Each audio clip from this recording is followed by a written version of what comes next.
Oh, let's shed some light on the subject matter. Oh, did you like that? I didn't know I was going to do that. I shouldn't even be here, right? I should, no, I'm good. Allan Aguirre with your incorruptible 2-minute warning, and It's Monday. it is definitely a Monday, as you could all see just now with that horrific display of a lack of professionalism. 2-minute warning, Allan Aguirre with your incorruptible 2-minute warning. We are in week 10. Chameleon, Corinthian, or Caricature. It's Monday. It's Monday. And we are beginning 1 Corinthians chapter 8 today. We are only going to go through Thursday this week because I'm traveling this weekend. I want to remind you, we are beginning a section called Food Offered to Idols, chapter 8. But you need to understand that the concluding matter, the conclusion of this conversation ends in chapter 10. After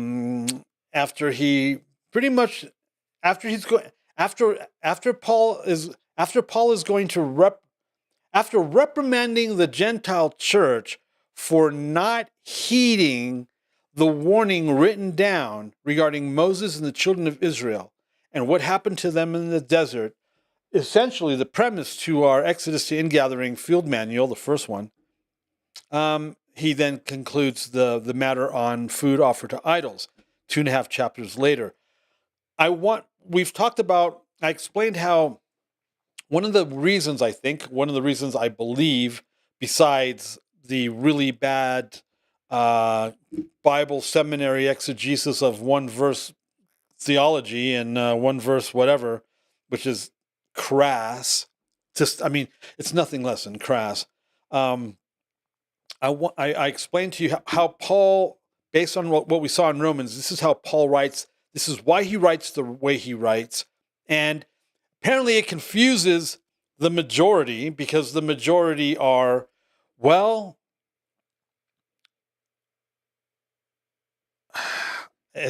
I know it'll make me sound arrogant, but the majority just aren't very smart.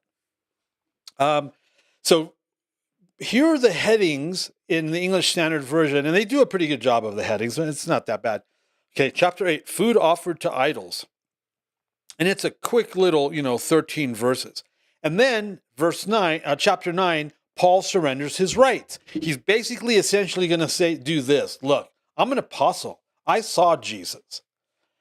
I'm going to lay all that. I'm going to take that off the table.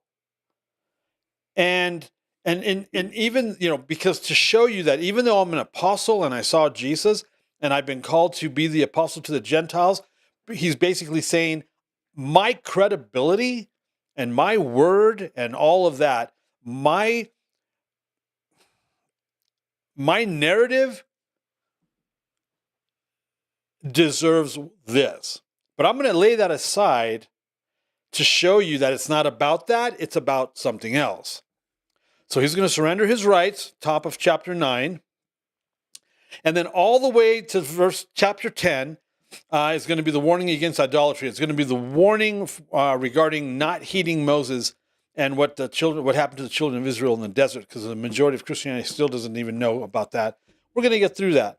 And then he's going to come to the conclusion of the matter regarding food offered unto idols, because in the middle of chapter 10, do all to the glory of God. And then in chapter 11, he begins with some basic, theology, head coverings, the communion, spiritual gifts, one body, many members. Oh, that'll make a whole bunch of people cringe.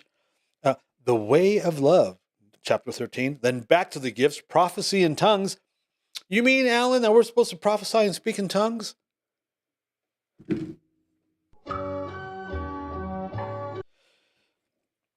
Yeah, and then we're going to go to orderly worship, and then the resurrection of Messiah, the resurrection of the dead, the resurrection of the body, mystery and victory, and then the collection for the saints, for the other churches, plans for travel, final instructions. So, remember, what we are about to begin is just it's just a part of it. It doesn't. The answer to regarding food offered to idols is concluded in chapter 10. All right, beginning with verse 1. Now concerning, we got to put a note there, the expression now concerning introduces a reply to a question in the Corinthians letter, see chapter 7, verse 1.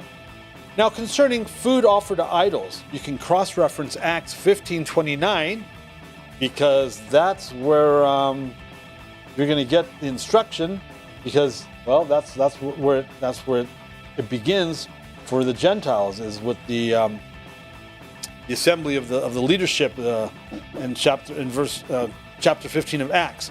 So concerning food offered to idols, we know that all, and it's in quotes, all of us possess knowledge, right? And this knowledge puffs up, but love builds up. Because everybody thinks they know what they're talking about. Everybody thinks they know what they're doing. I don't. I just read the Bible, understand it, and I'm just trying to help you understand it as well. Verse 2, if anyone imagines that he knows something, he does not yet know as he ought to know, obviously. And there's some I need to warn you, there's some triggering things coming up in this chapter. Verse 3, but if anyone loves God, he is known by him. The Greek says he is known by God. Greek says him. All right, verse 4, therefore, as to the eating of food offered to idols, we know that an idol has no real existence. Cross-reference Isaiah 41:24. That whole that part of Isaiah is known as the futility of idols, and that there is no God but one. Cross-reference Deuteronomy, the Torah, the law, chapter 4, verses 35 and verse 39. Take care to what he's saying here. Therefore, as to the eating of food offered to idols, we know that an idol has no real existence. But wait, there are others that don't agree. They believe idols do have an existence. They identify with idols.